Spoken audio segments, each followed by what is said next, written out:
My dear friends, today we are going to see about the elements of design. Myself, Dr. M. Kanimali, Assistant Professor from the Department of Home Science, Sri Sharada College for Women, Salem. In this presentation, we are going to see about the introduction and what are the elements of design and the various aspects of design, namely line, shape, color, texture, form, and we will be seeing each and everything in detail, and finally we will be concluding the session. Now let us start with introduction. It is a well-known thing that elements of design plays a major role, that it is considered as the base for every designing, mainly in apparel designing as well as in interior designing. So this elements of design is considered as a major component for an apparel designer in order to do his task in a very effective manner. So this design mainly depends on the arrangement of line, shape, color and texture in order to create a very interesting as well as very effective image. Now we're going to see about the elements of design.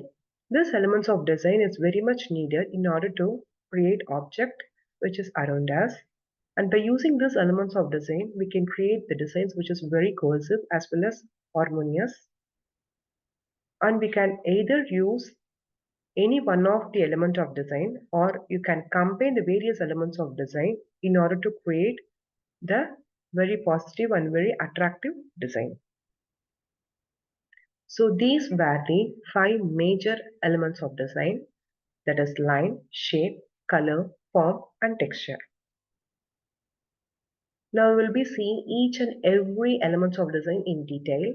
Now let us start with the line. So this line is considered as one of the very important element of design. So line is nothing but it is a distance between the 2 points and it is used to join the 2 points. And the lines are of various sizes and various length as well as various width. So this thing will create a visual dimension. We can combine lines. By combining lines, we can able to create a space which is closed and thus it forms shapes.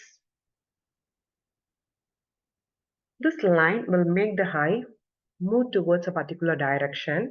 So it will create an outline for every shape and it is used to divide the various objects and it is used to also express the emotions.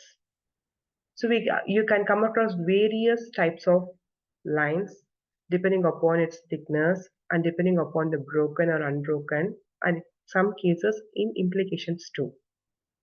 So it can be of any width, size, shape, position, direction, interval or even the density. So based upon all these things, lines are generally grouped into vertical, diagonal, horizontal, zigzag, and even curved. So these various types of lines will be creating various illusions, that is various effects on the designs. So these were the various types of line, that is horizontal, vertical, diagonal, then broken. In broken itself, you can able to create various types, and zigzag, wavy, curved, as well as spiral. So now let us start with a straight line. If you use a straight line in creating a garment or in designing a garment, you can clearly tell this straight line would create an effect of strength as well as masculinity, that is manly look. And if you choose curved lines, in case if the design needs to be, if the garments is particularly for a women, definitely you can go for curved lines when compared to straight lines, because this curved lines will give you a graceful look as well as a feminine look. And when you consider broken lines, it will be a disruptive one and it will be having an edgy illusion. For example, if you go for a zigzag line, it will have a movement and it will create a pleasantness, that is a playfulness as well as excitement among the wearer. Then in case of horizontal line, it seems to increase the width. So automatically it will have a thinning effect. But in case of vertical lines, it's a vice versa. So it seems to increase the height and it will lead to slimness. And in case of diagonal line, it is somewhat similar to previous one which we had seen now. So it is like a zigzag one. So it like zigzag. So it will be having a movement, excitement, playfulness, and even sometimes it leads to tension too. Then the last one is wavy line. It is having a movement. It will be giving you a feminine look as well as fluidity. So depending upon the type of the effect you need, you can choose among the various types of lines. Then we will be moving on to the next topic, that is shape. So shape is nothing but it is the outer dimension of a particular object, and this shape encloses spaces, and thus it will lead to a certain character to the particular object. The shape of a clothing in a human body silently it communicates the message about the wearer. So these were the various shapes like circle, oval, triangle, square, trapezium, diamond, rhombus, parallelogram, rectangle, pentagon, and so on. So these were the various types of shapes which you can use effectively in order to create a very pleasing designs. Then the next important aspect in apparel designing is color. So the major important element of design, if you look, means one is line and another one is color. So these two, by using these two, you can create wonders in designing. So color is a very important tool which is used to communicate or which is used to express our feelings, emotions, everything. So there were three important aspects of color, that is the three important dimensions of color, namely hue, value, and intensity. So hue is nothing but it is the name of the color. For example, you can simply tell it is a red, yellow, or green. And value, it is nothing but the lightness and darkness of a color. So to a particular color, if you add white, it will become lighter color. And to the same particular color, if you add black, it will go to a darker shade. And the last one is intensity. Intensity can also be considered as a chroma or saturation. It is simply the dominance of a particular hue of a color. Then this is the color wheel. So in order to create a color wheel, you should have a knowledge about three types of colors, that is primary colors, secondary colors, and tertiary colors. So there are three primary colors which is considered as the base of the color. One is a yellow, and the one is blue and red. So you can make a triangle by using these three primary colors. And the next one is secondary colors. So these also can be taken in a triangle shape, that is green, orange, and violet. So by using these two colors, that is primary colors and secondary colors, you can easily create tertiary colors. So tertiary colors are nothing but it is a combination of primary and secondary colors. So for example, you can tell yellow, orange, red, violet, blue, green, as well as the final yellow, orange. So there are three primary colors, three secondary colors, and at last six tertiary colors. So by using these colors, you can effectively use the color harmonies in order to create various interesting effects in a design. So we are moving on to the next important aspect of color, that is color harmonies. So color harmonies is nothing but we will be using colors, that is we will be combining colors in such a way it is very much pleasing to the eyes and it creates a sense of balance and harmony. There were six various types of color harmonies. So we will be seeing each and every one in detail. So the first one is complementary color harmony. So when you have a knowledge about color wheel, you can easily understand color harmony. So complementary colors are nothing but in the color wheel, you can take any two colors, but the only important thing is it should be opposite in the color wheel. That's it. So if you take red means the opposite to the red is green. So this is considered as a complementary color. So only rule which you keep it in mind is complementary means two colors, that too it is opposite to each other. Then the next one is analogous. So analogous is nothing but it is the colors which are opposite, but one color should be a single color and the other opposite color, instead of the same color, you should take the adjacent colors, that is which is nearer to the color that is on both the sides. Is it clear? For example, if you like blue, okay, for blue on both the sides you can have some other colors, no, so you can take that one in order to create a harmonious look. So this is called as analogous color harmony. Then the third one is triadic color schemes. So triadic, the color, the name itself mentioning it is three colors from the color wheel.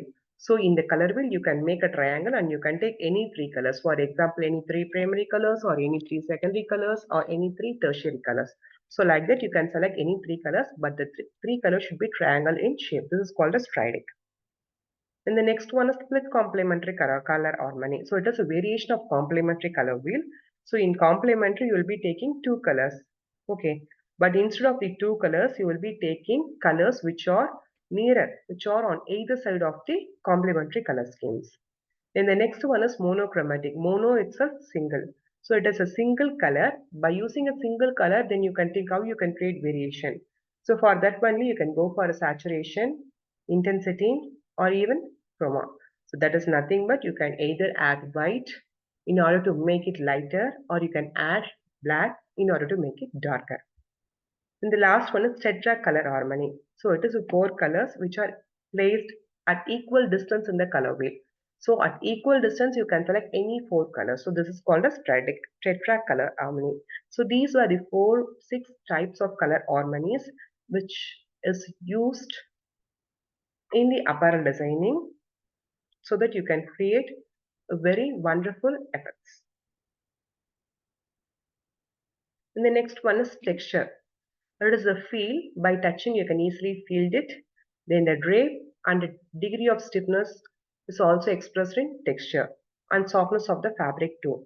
It creates a very visual effect upon the wearer.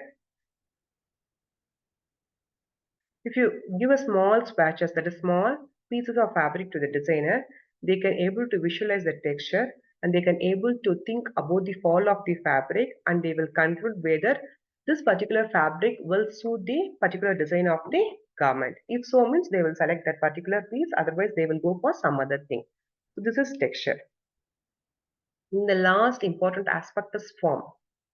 Form is nothing but it is a structure. So it is the object which is having three dimensions like length, width as well as depth.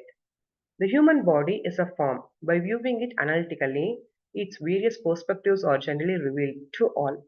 The human forms changes visually with clothing. So according to the various types of clothing, you can able to see changes visually among the wearer. So this is a rectangle one, this is sphere, cone, cylinder, pyramid and cube. So if you see what is the major difference in the shape as well as in the form is a 3D dimension thing. So that thing you have to keep it in mind. So this is the major important difference in the shape and the form. So finally, we will be concluding the session.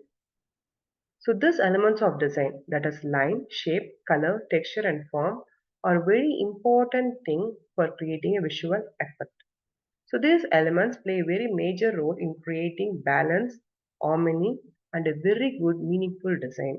So by understanding these elements of design, it helps the designers to communicate their emotions, establish a very good hierarchy and guide the viewer side through a composition. When these are combined thoughtfully, these elements enhance aesthetics and functionality. In case of it as a graphic design or interior design or fashion design or even architecture. So ultimately, the elements of design, if you are very much thorough, you can be a master of artist and you can create a designs which are very much visually compelling and meaningful that resonates with their audience very effectively. Thank you. Thank you all for your patience listening. If you have any queries, you can ask us. Thank you all.